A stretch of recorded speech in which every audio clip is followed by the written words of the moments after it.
ஆரம்பிப்போம். அமைச்சர் அம்மனோட சிறப்பு அம்சம் என்ன? சிறப்பு அம்சம் அம்மன் 7 மாதத்தில் ஒரு பண்டார பிள்ளை வந்து மாசமாக இருந்து காட்டுக்குள்ள ஹஸ்பண்டால் அடிபட்டு வந்தவா. அந்த சமயத்தில் அவளுக்கு வயிறு வலி வந்துச்சு. அந்த அடிபட்டு அவள் ஊரை விட்டு கத்திக்கிட்டு வரும்போது தைலாவரத்தில் வந்து இந்த காட்டுக்குள்ளே வரும்போது அது வந்து குழந்தை பிறந்துச்சு.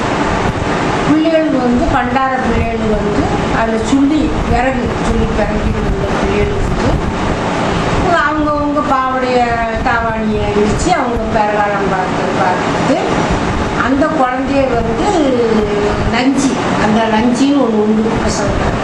அதை பிறக்க போகையில் 2 பாதமும் 2 கண்ணோட தெரிஞ்சது தான் அம்மனுடைய அமைஞ்சிருக்கு. ஒரு சின்ன சிலை கல், அதில் 2 கண்ணு, ஒரு பாதம், இதுதான் முக்கியத்துவம் அதில். அப்புறம் அதை கண்டு பார்த்துட்டு அதிர்ச்சிப்பட்டுட்டு அடுத்த குழியில் பறிச்சிருக்காங்க அந்த குழந்தை பிறந்த நஞ்சி அசலை. அப்புறம் அவள் குளிப்பாட்ட தண்ணி வேணும். மே மாதம் தண்ணி கிடையாது குளத்துல, தைலாபுரம் குளத்துல காக்காங்குளம் போகிற வழியில் குளம் காடு. மே மாதம் அவளை குளிப்பாட்ட தண்ணி இல்லை. சரி, பொதுவாக ஆத்தாங்கரை ஓரத்தில் ஒரு ஊற்றை தோண்டுற மாதிரி அந்த ஒரு குளத்தாங்கரையும் ஒரு ஊற்றை தோண்டிட்டாங்க. ஒரு ஊற்று வந்ததுன்னா இன்றைக்கி அத்தனை சனத்துக்கும் குளிக்க தண்ணி அந்த கிணறு 3 அடிக்கு 3 அடி கை பூமியோட பூமியை அதில் குளிப்பாட்டி அதுக்கப்புறம் அவங்க வரலாறு வந்து அவங்க தெரியப்படுத்தி மக்களுக்கு தெரியப்படுத்தி இன்னைய வரைக்கும் இந்த பண்டாரத்தில் குழந்தை பெற்றதுனால பெருங்காலம் பார்த்தோன்னா இது பண்டாரம் தான் அந்த கோயிலில் பூஜைக்கு பேசுகிறாங்க. மற்றவங்கன்னா ஜாதி மதத்துக்கு எல்லாரும் கும்பிடுறாங்க.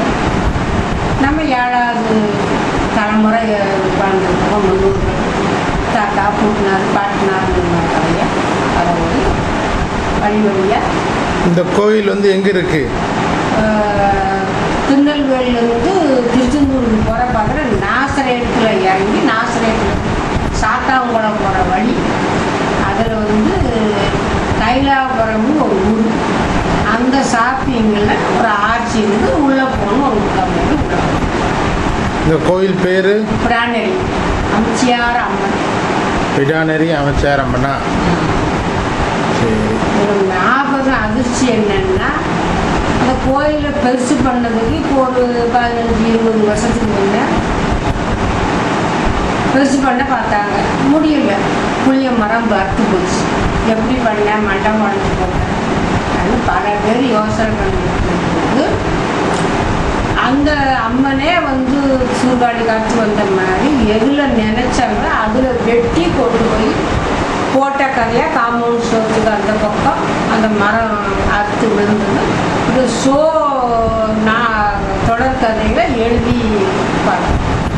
அதுக்கப்புறம் போகிறோம். அது வந்து இலவச கல்யாணம் பண்ணணும். சரி, இந்த கோயில் நடந்த 2 அதிசயங்கள் சொல்லுங்கள்.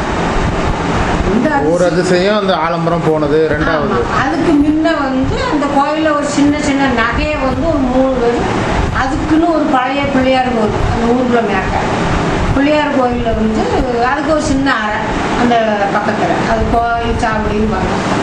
அதில் வச்ச நகையை அவன் தூக்கிட்டு போயிட்டான். சின்ன கொஞ்சம் நகை கொண்டு போயிட்டான். எல்லாம் தாண்டோம்னா 2 வருஷம் தண்ணி தெரியாமல் விழுந்தான். அது வரலாறு கதை. 450 வருஷத்துக்கு முன்ன கதை. அடுத்தவன் கால் விளங்காம கிடந்தான். தைலாபுரம் தாண்டினாங்க. 3வது காரன் வந்து நாசரேத்தில் நகை கடைக்கு போனான். அவன் பையன் எங்கள் அப்பாட்ட கேட்டுக்கிட்டோன்னு உள்ள போய் போலீஸுக்கு ஃபோன் பண்ணி அப்பாவுன்னு சொல்லி அவனுக்கு பிடிச்சி கொடுத்தான். அதுக்கப்புறம் அந்த அம்மன் கிட்ட நகை திருடுறது உதவும் போனான். இது உதாரணம் 11 வயசு என்னோட கொண்டாத்துக்கு தொலைஞ்சு 10 வருஷம் தெரிஞ்சுது. அன்னைக்கே தெரிஞ்சது நகை உனக்கு கிடைக்காது. இதே புடையன்னைக்கு அவள் இருக்க மாட்டா புரிஞ்சுக்கலாம். உங்கள் உடம்பு சொல்லாது உன் பக்கத்தில் இருந்தவா.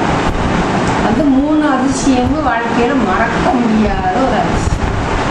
அதுக்கப்புறம் நினைச்சது கிடைக்கிறது செய்கிறது நினைச்சா நடக்குங்கிற மாவிளக்கு பார்க்கறது அது வேண்டும். நம்ம வீட்லேயே 10 வருஷம் பிள்ளாமல் இல்லாமல் தான் 7 வாரங்க இருந்து வாய் கட்டி கருங்கை கட்டி தான் சின்ன குழந்தை பிறந்தது. அந்த மாதிரி வரலாம் நிறைய இருக்கு அந்த அம்மனை பொறுத்தளவு. இதே வரை நம்ம தலைமை நேராக. சரி, அந்த கோயிலில் எப்போ நடக்கும் இது கொடை? சித்திரம் தமிழ் மாதத்துக்கு சித்திரை மாதம் கடைசி வெள்ளிக்கிழமை தான் அந்த குழந்தை பிறந்த உதாரணத்தை கட்சி அன்னைக்கு கால் நட்டுட்டாங்க. இன்னைக்கு தான் அத்தாச்சு. இது 8ஆம் நாள் இதுக்கு ஒரு விழா நடத்தணும் அப்படின்னு சொல்லி யாராலையும் முடியாமல் கவர்மெண்ட்டுக்கு எழுதிவிட்டு அவங்களும் இருக்கும். அவங்க கவர்மெண்ட்டில் வந்து கொண்டு வந்தது தான் இந்த மே மாதம் வெள்ளிக்கிழமை என்னைக்கு வருதோ எந்த தேதி வருதோ இங்கிலீஷில் அதுக்கு கொடவிழா. கொடவிழா இப்போ 2007 கும்பாபிஷேகம், அதுக்கு 12 வருஷத்துக்கு கும்பாபிஷேகம். 12 வருஷம் கும்பாபிஷேகம். கும்பாபிஷேகம். வேற ஏதாவது சொல்ல விரும்புறீங்களா அந்த கோயிலை பற்றி? கோயிலை பற்றி நிறைய இருக்குது. அம்மன் போட்டால் தென்னாந்த போட்டு குளிச்சுட்டா அம்மன் விழுந்துருங்கிறது ஒரு அதிகம். சக்கரை பொங்கல் பஞ்சாமரம் தான். அவளுக்கு ஆடு வெட்டுறது கிடையாது. ஆடு வெட்டுறா மாடன் மாடச்சிங்கிற கதையை கொண்டு வந்து அவங்களுக்கு கிடையாது. அமிச்சாரமும் கிடையாது. இப்போ மக்கள் வந்து பெருசாக கொண்டு வந்தாங்க. அப்போ கவர்மெண்ட் எடுத்து நடத்தல சிம்பிளாக இருந்தது. இப்போ அவங்கவுங்க வரி லட்சக்கணக்கில் கொடுக்குறது மாதம் 10,000 20,000 கொடுத்து இப்போ இலவச கல்யாணம் மண்டபமா அது இது பெருசாக இன்னும் என்னன்னா அது வெளியே பாதிமர சக்தி கோயில் மாதிரியோ கருமாரியம்மன் கோயில் மாதிரியோ வெளியே கொண்டு வந்தது தான் மேடைமணி பப்ளிஷருடைய எண்ணம். சரிம்மா, மிக்க நன்றி மம்சாரம்மன் கோயில் போய் சொன்னதற்கு. வணக்கம்.